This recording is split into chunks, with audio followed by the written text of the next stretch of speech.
بسم اللہ الرحمن الرحیم۔ ایک بادشاہ کا دربار لگا ہوا تھا۔ چونکہ سردی کا دن تھا اس لیے بادشاہ کا دربار کھلے میدان میں ہی لگا ہوا تھا۔ سب خاص و عام صبح کی دھوپ میں بیٹھے تھے۔ بادشاہ کے تخت کے سامنے ایک میز تھی اور اس پر کچھ قیمتی اشیاء رکھی تھیں۔ وزیر، مشیر اور امراء وغیرہ سب دربار میں بیٹھے تھے۔ بادشاہ کے خاندان کے دیگر افراد بھی موجود تھے۔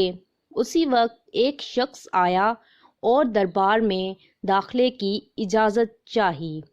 اجازت مل گئی تو اس نے کہا، میرے پاس 2 اشیاء ہیں۔ میں ہر ملک کے بادشاہ کے پاس گیا اور اپنی اشیاء کو بادشاہ کے سامنے رکھتا ہوں، پر کوئی فرق جان نہیں پاتا۔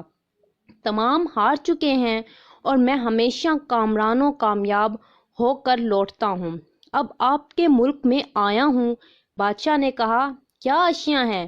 تو اس نے دونوں اشیاء بادشاہ کے سامنے میز پر رکھ دیں۔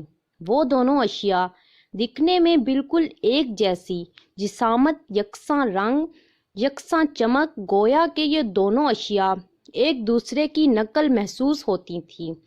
بادشاہ نے کہا، یہ دونوں اشیاء تو بالکل ایک جیسی ہیں۔ تو اس شخص نے کہا، جی ہاں، دکھائی تو ایک سی ہی دیتی ہیں، لیکن ہیں مختلف۔ ان میں سے ایک ہے بہت قیمتی ہیرا اور ایک ہے شیشہ۔ بظاہر یہ دونوں ایک سے ہیں۔ کوئی آج تک یہ نہیں پہچان سکا کہ کون سا ہیرا ہے اور کون سا شیشہ۔ کوئی جانچ کر بتائے کہ ان میں سے ہیرا کون سا ہے اور کون سا شیشہ۔ اگر کوئی صحیح پہچان گیا اور میں ہار گیا تو یہ قیمتی ہیرا آپ کا ہو جائے گا، لیکن شرط یہ ہے کہ اگر کوئی پہچان نہیں پایا تو اس ہیرے کی جو قیمت ہے اتنی رقم آپ کو مجھے بطور انعام دینا ہوگی۔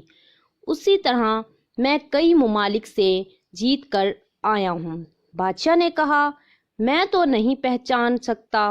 وزیر و مشیر بولے، ہم بھی جانچ نہیں سکتے کیونکہ دونوں بالکل ایک جیسے ہیں۔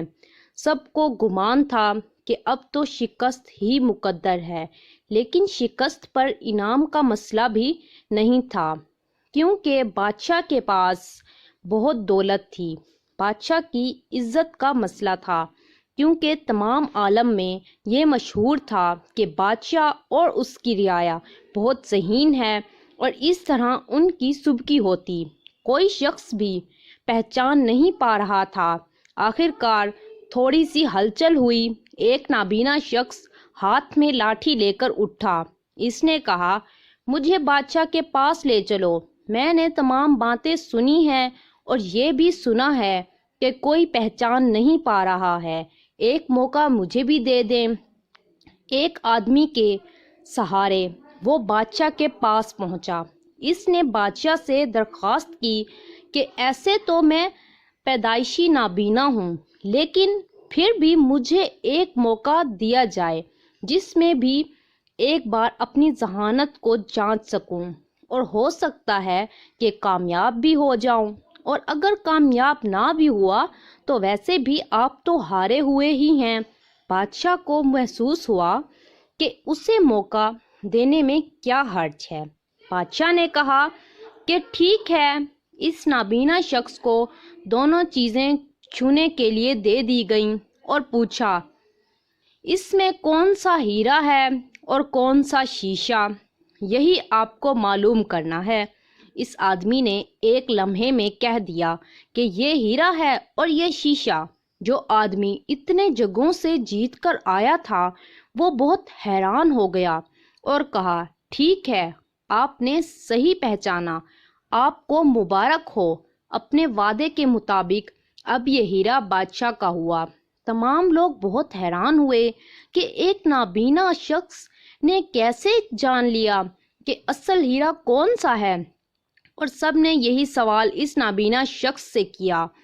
اس نابینا شخص نے کہا کہ سیدھی سی بات ہے، دھوپ میں ہم سب بیٹھے ہیں، میں نے دونوں کو چھو کر محسوس کیا۔ جو ٹھنڈا رہا وہ ہیرا، جو گرم ہو گیا وہ شیشہ۔ اسی طرح زندگی میں بھی جو شخص سخت اور مشکل حالات میں گرم ہو جائے اور حالات کا سامنا نہ کر سکے وہ شیشے کی مانند ہے، اور جو تمام حالات میں ٹھنڈا رہے وہ ہیرے کی مانند ہے۔ بے شک